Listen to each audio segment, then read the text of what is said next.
Alright, welcome to another episode of Iqos Magazine. I'm your host, my name is Mike Z, and yep, I am that guy on YouTube trying to do his part to make the world smoke-free by 2030.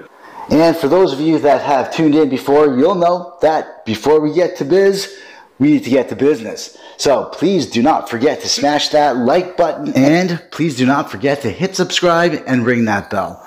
Okay, back by popular demand, let's start off today's show and let's do the news.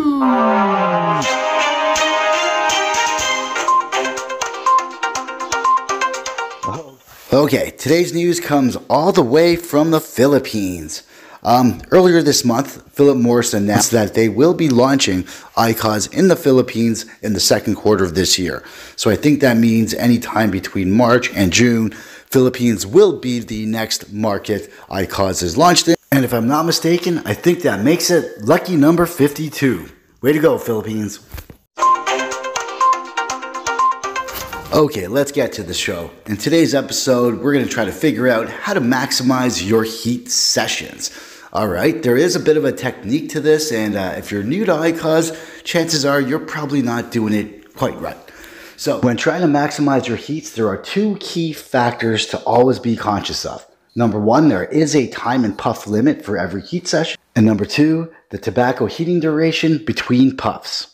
The details. Let's start with number one. According to Philip Morris, each HEET session lasts 6 minutes or 14 puffs, whichever comes first.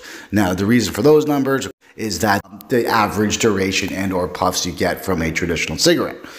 Okay. What's not like a traditional cigarette, however, is that with the Iqos system, you actually need to give it enough time in between your puffs in order for the blade to sufficiently heat the tobacco to provide you with that full, satisfying puff or hit, okay? If you pull too fast, if there's not enough heat, you're not going to get a good, satisfying pull from the heat. Now, one of the reasons for that is because each time you take a pull from your HEET, not only are you pulling the vapor, you're also pulling the heat out. So you do gotta give it some time to reheat up before taking your next pull. Okay? Now, what is that magic number that to wait in between pulls?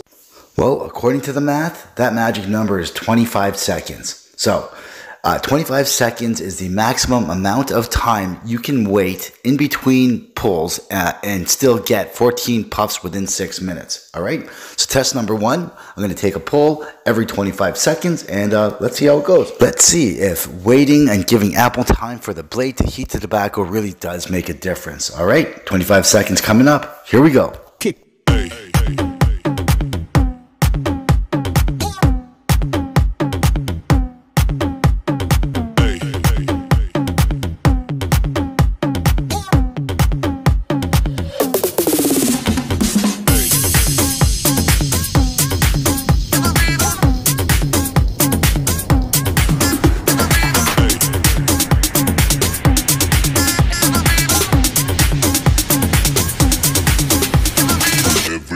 Shake it, baby.